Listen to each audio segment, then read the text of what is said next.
Have you ever been sleeping, and during that sleep had a dream? And did that dream seem incredibly real?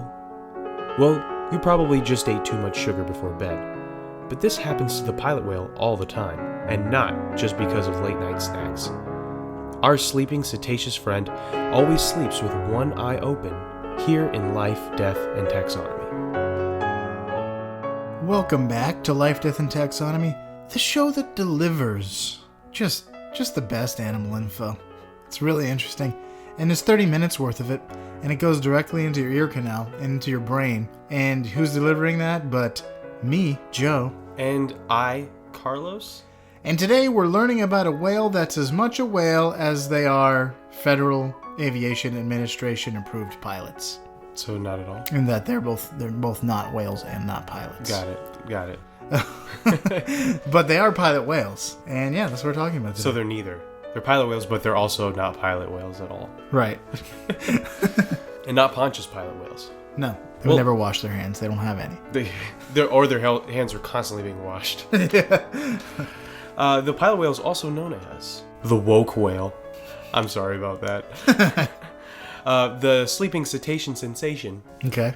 Callback. Yeah, the callback from the singing cetacean sensation. And lastly, the slumber knot. I like that one. I think that one has legs, unlike the pilot whale.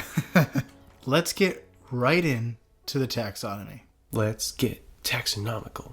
Taxonomical? That's too many syllables. Yeah, it doesn't fit. All right, kingdom. You've heard of it. You love it. You're in it. Can I guess? Yeah, sure. Animalia? That's correct. Yes. Phylum, Chordata. Class, Mammalia. Mm-hmm. Order, and here we go, friends. It's a good one. Artiodactyla. We've been here before. Yeah. In for order, Cetacea. This is the name of my first daughter, remember? Isn't it? Is or it? It might have been a different one. Might have been Rodentia. Oh, man. Cetacea is 1,000 times better than Rodentia. Cetacea. Family, Delphinidae. That's the island that you play in Mario Sunshine. Oh, It's Delfino. Delfino Plaza. Delfino Plaza. Yeah. Genus, Globicephala. Oh, that works, right? It's got a glob on its head. It kind of does, yeah. The species is Macrorhynchus. So that's I don't know why I always do this, because it's very difficult. Globicephala macrorhynchus. That's pretty good. You did it, yeah. I actually, to be honest, there are two species of pilot whale. And the other one is Globicephala melis. Yeah, melis. It was either going to be melis or Macrorhynchus, which is just the difference between the long-finned and the short-finned pilot whale. And I chose the short-finned pilot whale so that you would have to say Macrorhynchus. Well, guess what? There's really no There's very few differences between the two boys. Yeah, other than the length of their fins. Right. You ready to hear from some facts and some things? Hit me with some facts. Where are they at, though? Pretty much everywhere in the ocean. That, as ocean-dwelling things tend to be. They live in oceans all over the world. They prefer slightly colder waters, but they can be found in coastal waters near you. What do they look like? What's their description? They look like Globicephalus. Yeah. Pilot whales are dark-colored porpoises, I think. Porpoises? Yeah, I wrote that down, but now, since we've read about porpoises and things, porpoises are usually... Yeah, they are porpoises. Yeah. Because of the length of their snout. Shorter. Usually, like a dolphin has a very long snout, and a porpoise has a very stunted one. But as we will find out and have found out, the differences between all of these things are very overlapping. Yeah, speaking of which... Blurred lines. They're separated into long-finned and short-finned groups. Mm-hmm. Separate species. Long-finned variety have slightly longer fins and more teeth, but this is as fluid as their habitat. And it's not always true. Sometimes the short-finned one has longer fins than the long-finned one? Yeah, so it's like an I before E rule. Which is just constantly violated. Yeah. They're similar to small orcas in terms of the way they're shaped, but they're not quite as big. They have bulbous heads with shorter noses than dolphins. Yeah. Like your bottlenose dolphin. Remind me of a beluga whale. And since I said short, Uh-oh. it's time to measure some I things. don't want to measure anything. In the listener's favorite part of the show, the best show within a show we have to offer. And it's, say it with me, measure up. That's nice. I like that one. We'll get to the harmonization part. That was just kind of like a barroom singing of measure up. Yeah, we need a honky-tonk piano instead of the jazz piano. Let's talk about their length. They're 6.5 meters or 21 feet. Okay, that's a lot of feet. Yeah. How many pilot whales go into the depth of the deepest part of the Mariana Trench? Oh, gosh. How many... I do have a hint. How many Empire State Buildings is that or whatever? How many depths of the of Lake Tahoe is that? Here's the deepest... Oh, here's the hint. The deepest part of the ocean is called the Challenger Deep. Ooh, so Challenger means that it's at least 2 miles? It's at least 2 miles. Is it? That's a lot. That's 10,000 feet. That's more than 10,000 feet. Okay, there's a hint. It's at least 2 miles. I feel like I should have seen this coming. I should know how deep the ocean is based on the other measure-ups we've had. I'll say like it's the deepest point in the ocean. So I'm gonna say 22,000 feet. How long did you say this thing was? 21 feet long? Yeah. All right. Well, then I guess that would be 1,000. Close. The Mariana Trench, the Challenger Deep is over 35,000 feet deep. Oh, geez. And that's 21, or rather, 1,718 pilot whales. Okay, my arithmetic was on point. I almost said 21,000. That's incorrect. Yeah, that would be wrong. Wow, that's really deep. That's as deep as planes fly high. Yeah. If that sentence made any sense at all. I get it. Let's talk about the weight. It's 2,300 kilograms, or 5,000 pounds, 5,071. It's a hefty boy. For you that are doing the conversions in your head. Okay. How many pilot whales go into the max payload of an Airbus A300? That's a plane, by the way. You said Airbus, right? Yeah. Yeah, I figured. Here's a hint. An Airbus A300 can carry its max payload 2,700 miles, or 4,344 kilometers. Sounds like a warplane. Although Airbus sounds like a passenger plane, but Yeah. then like AC-130 stuff like that. That's It's a cargo plane, or at least it came up when I typed it in cargo plane. I'm gonna say 15. The answer is 21, and I accidentally said it earlier. Oh, The carrying capacity is 105,000 pounds, or 47,627 kilograms. that's great. I love it. Now, if I see by the look on your face, you're ready for some fast facts. Yeah, I'm ready for the measure up to be over, which I'm. Whew. Well, we're sad to see it go. Until the next episode, every episode. Here's some fast facts.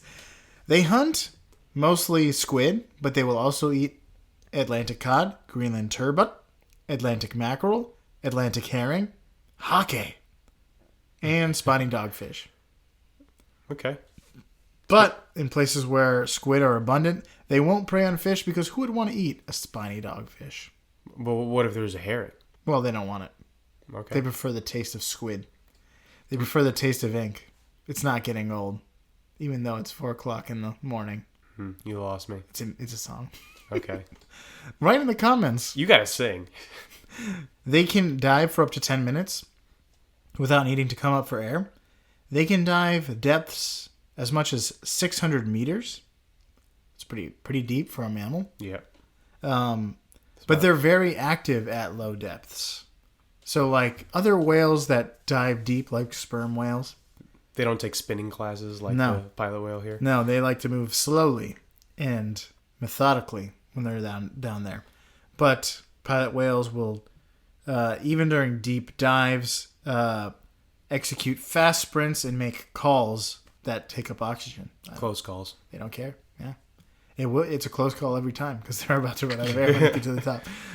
They are social animals, highly social animals, and they have social structures that are similar to orcas. They live in pods of 10 to 30, but they've been observed in groups of 100.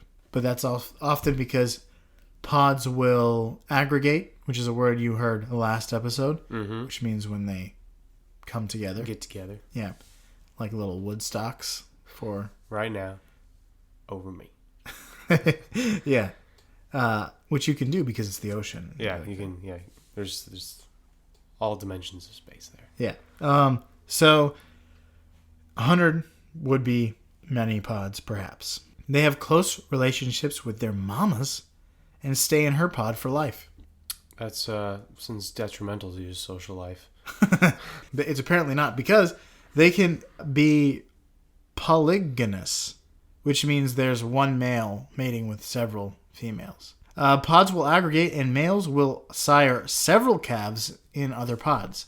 So they'll come together, mix it up. They'll sojourn. And then he'll stay with the mate for a few months before returning to his own pod. It's very rude. He has to go home to mom. She's waiting. It's failure to launch. Dinner's cooking. It's squid. It's always squid. It's always squid, Matthew McConaughey. It's always squid.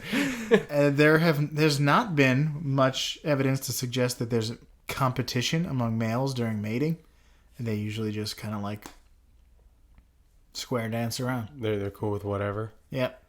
There's a cult of personality. That's odd because usually, especially in mammals, they fight for mates. Yeah, even in like other whales, actual whales, like humpback whales. These guys are not whales. So we run across a lot of animals that are improperly named.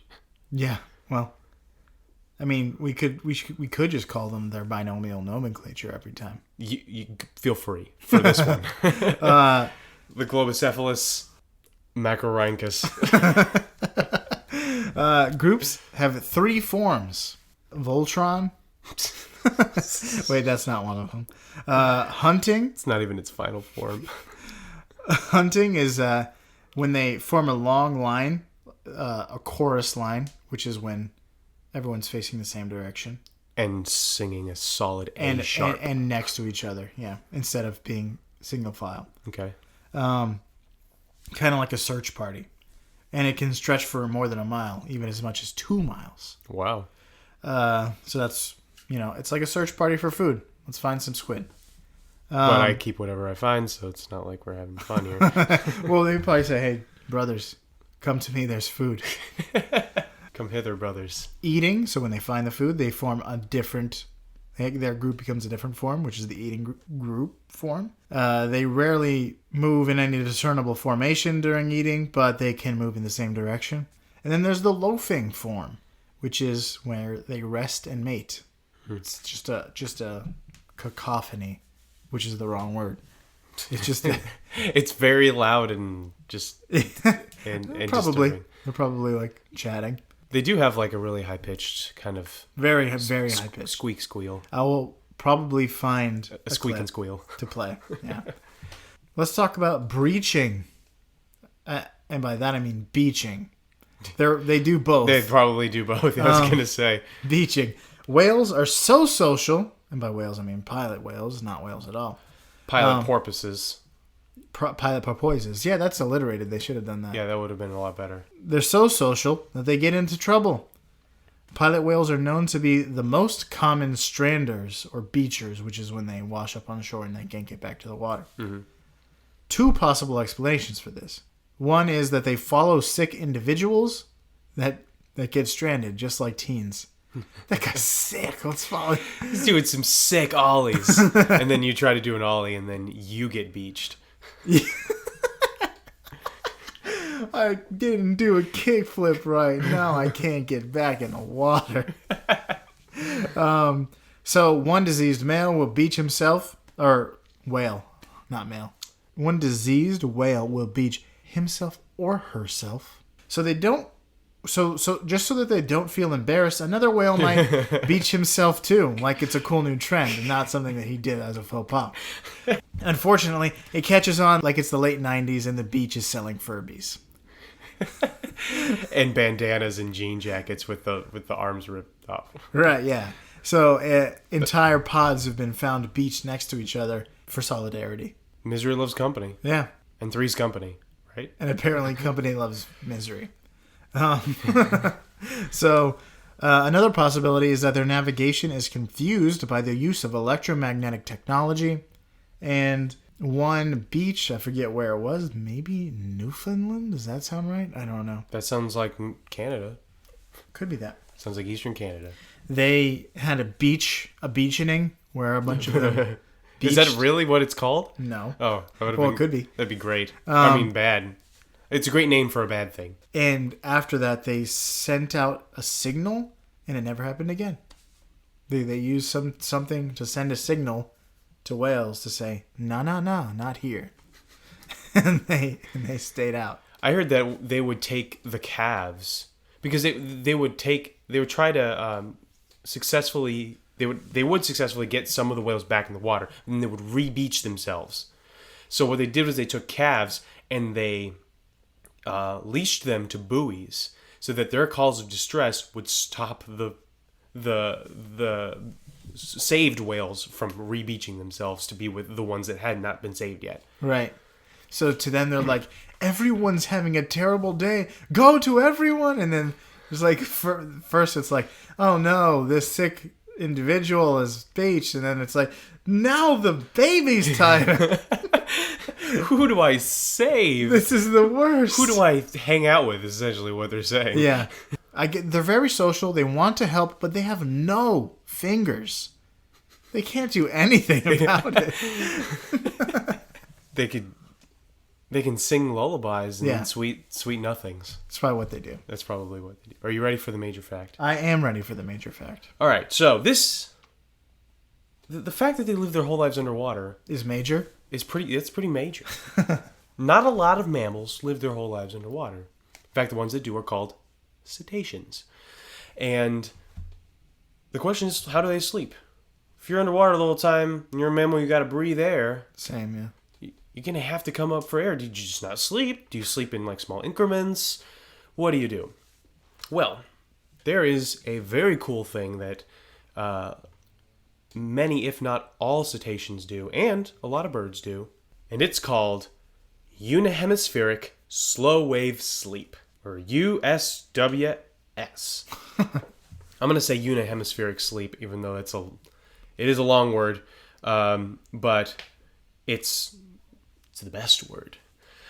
Because your brain is divided into hemispheres, and most mammals' brains are also divided into hemispheres, where the left side of the brain controls the right side, and the right side of the brain controls the left side.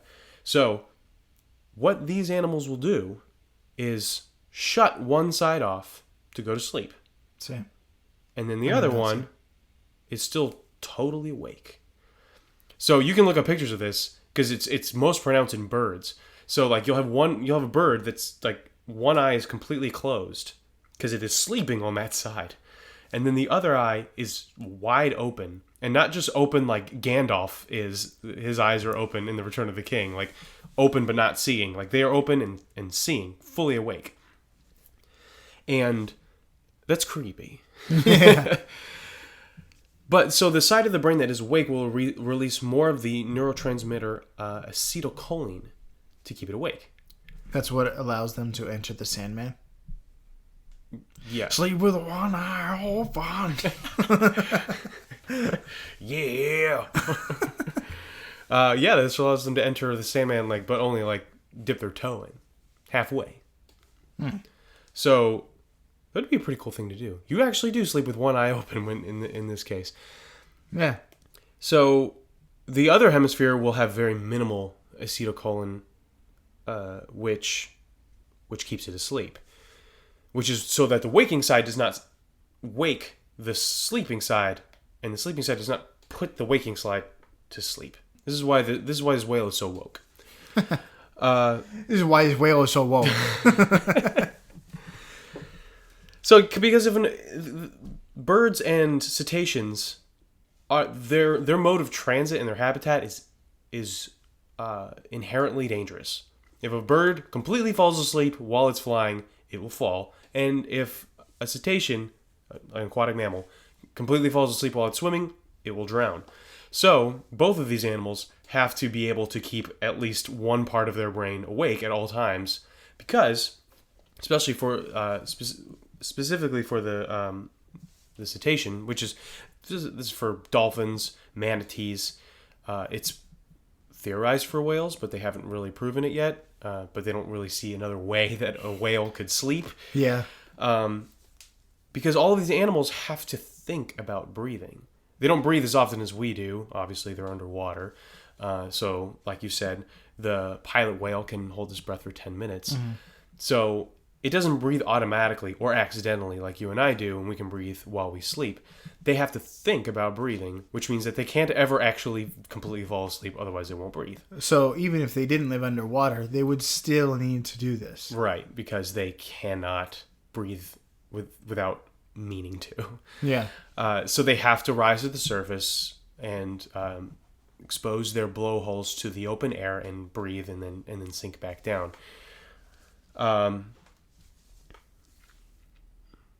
So this has several advantages. One, you don't drown.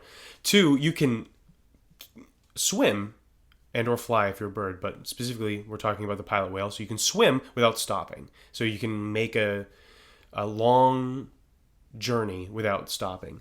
For birds, they'll usually do this like unihemispheric sleep while they're soaring, but some flapping birds, some birds that do most of their flying by flapping, can also do this as well. So it allows them to travel without stopping. It also allows them to travel to sleep without having to worry about predators. Well, they're still worrying, but they don't have to worry about predators catching them completely off guard. They can always keep one eye open for predators. And here's a very interesting thing, because even though the pilot whale is not a dolphin, it's a porpoise, a close cousin is the Pacific wide-sided dolphin, which they sleep in tight pods where the right side of the pod will sleep with its left side asleep, its left eye asleep, and its right eye open, so that the left side of the pod has its eyes to the right, and then the left side of the pod vice versa. So the entire pod can see any predators coming toward it, and then just the inside of the pod is what's asleep. So you got one side saying like, "So long and thanks for all the fish," and the other side's like, but the other dolphins are like, "Nah, man, I got your back. No one's gonna be completely asleep on my watch." So I thought that was just a super cool thing that not just the pilot whale can do, but it is a very cool thing that our friend the pilot whale can do, or slumber not. And that's all I got. So, for you out there in podcast land, take a half nap, remember to breathe, and just keep swimming like we do here in Life, Death, and Taxonomy.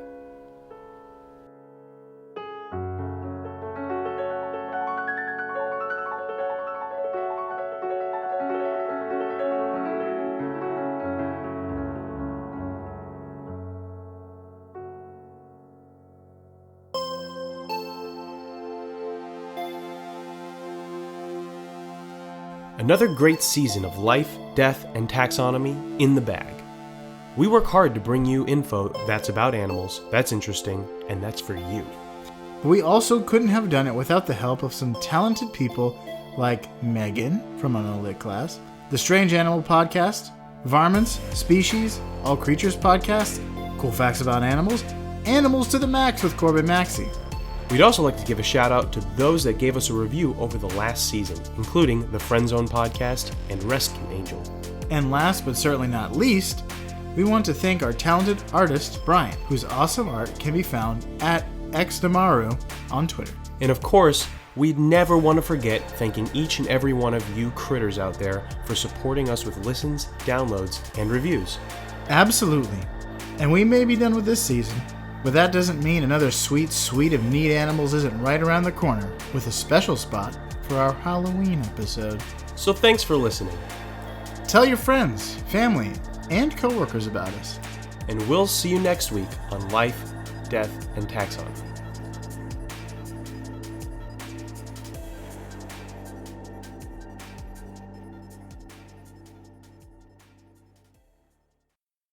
Absolutely.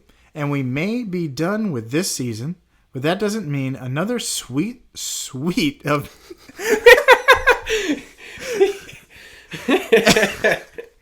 I'm going to do that again.